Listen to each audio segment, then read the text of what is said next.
One of the great things is that we do not have to know how. All we need is willingness.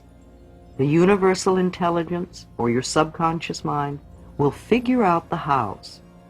Every thought you think and every word you speak is being responded to, and the point of power is in this moment. The thoughts you are thinking and the words you are declaring at this moment are creating your future. Your mind is a tool. You are much more than your mind. You may think your mind runs the show, but that is only because you have trained your mind to think in this way. You can also untrain and retrain this tool of yours. Your mind is a tool for you to use in any way you wish. The way you now use your mind is only a habit, and any habit can be changed if we want to do so. Quiet the chatter of your mind for a moment and really think about this concept.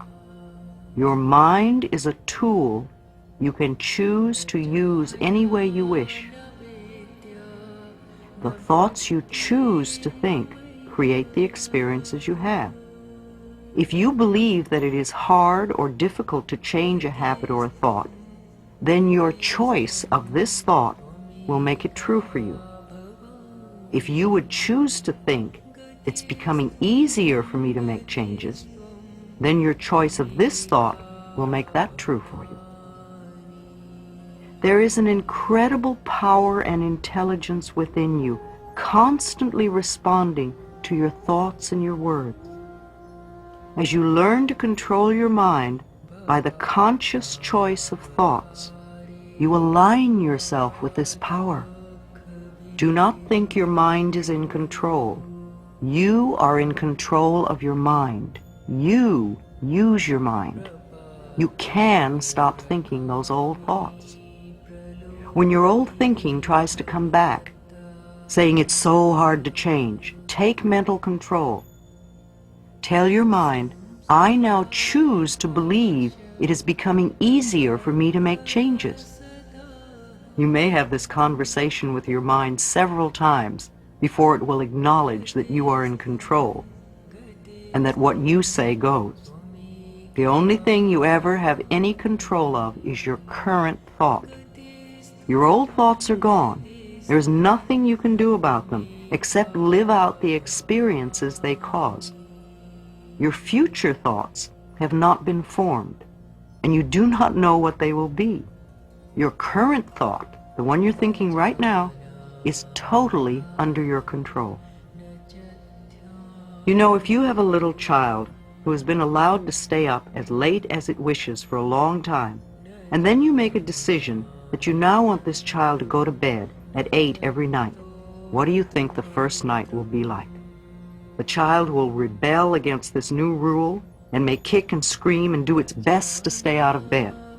If you relent at this time, the child wins and will try to control you forever. However, if you calmly stick to your decision and firmly insist that this is the new bedtime, the rebelling will get less and less.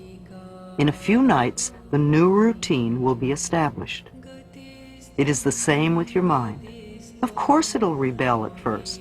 It does not want to be retrained. But you are in control. And if you stay focused and firm, in a very short time the new way of thinking is established. And you will realize that you are not a helpless victim of your thoughts, but rather a master of your own mind. Let's do an exercise, letting go. Close your eyes. Take a deep breath. As you exhale, allow all the tension to leave your body. Let your scalp and your forehead and your face relax. Let your tongue and your throat and your shoulders relax. Let your back and your abdomen and your pelvis relax.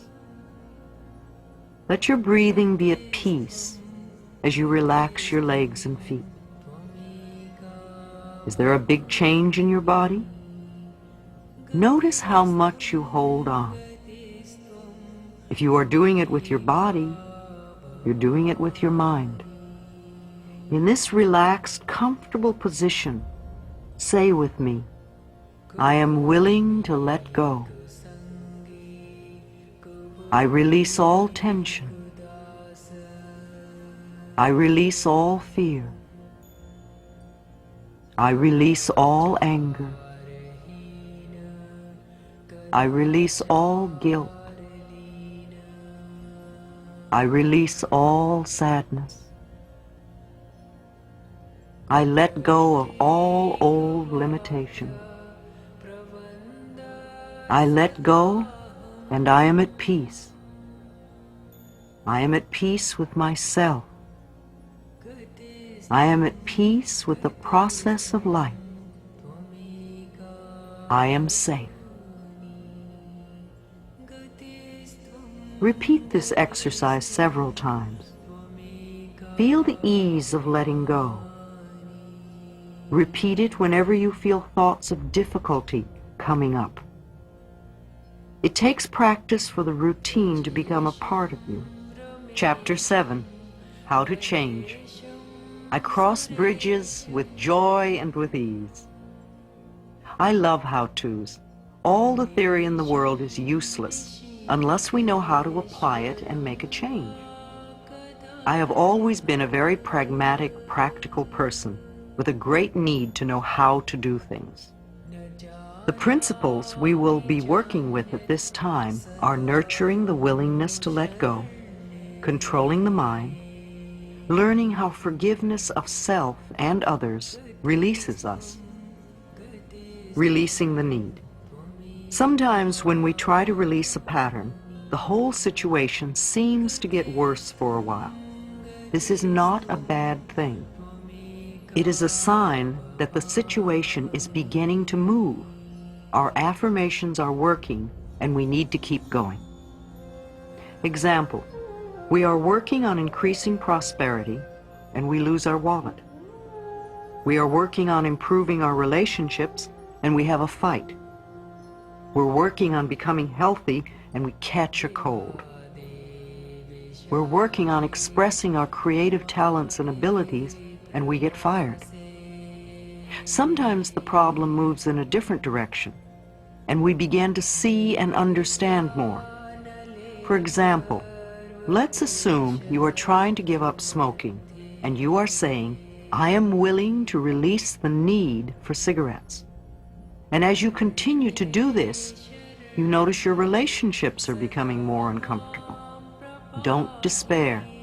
This is a sign of the process working. You might ask yourself a series of questions like, am I willing to give up uncomfortable relationships? Were my cigarettes creating a smoke screen so I wouldn't see how uncomfortable these relationships are? Why am I creating these relationships? You notice that the cigarettes are only a symptom and not a cause. Now you are developing insight and understanding that will set you free. You begin to say, I am willing to release the need for uncomfortable relationships. Then you notice the reason you're so uncomfortable is that other people always seem to be criticizing you.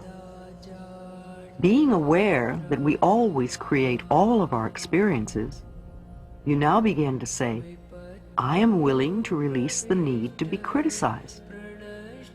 You then think about criticism, and you realize that as a child, you received a lot of criticism.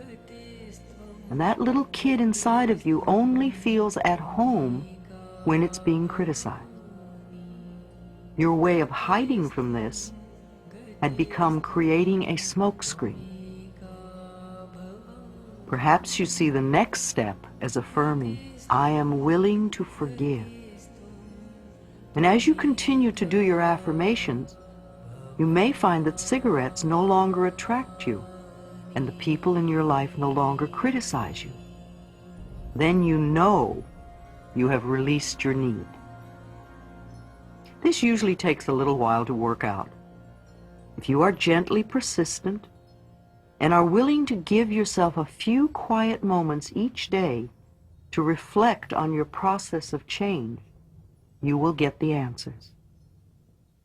The intelligence within you is the same intelligence that created this entire planet. Trust your inner guidance to reveal to you whatever it is you need to know. In a workshop situation, I would have you do the following exercise with a partner. However, you can do it equally as well using a big mirror. Think for a moment about something in your life you want to change. At the mirror, look into your eyes and say aloud, "I now realize that I have created this condition, and I am now willing to release the pattern in my consciousness that is responsible for this condition."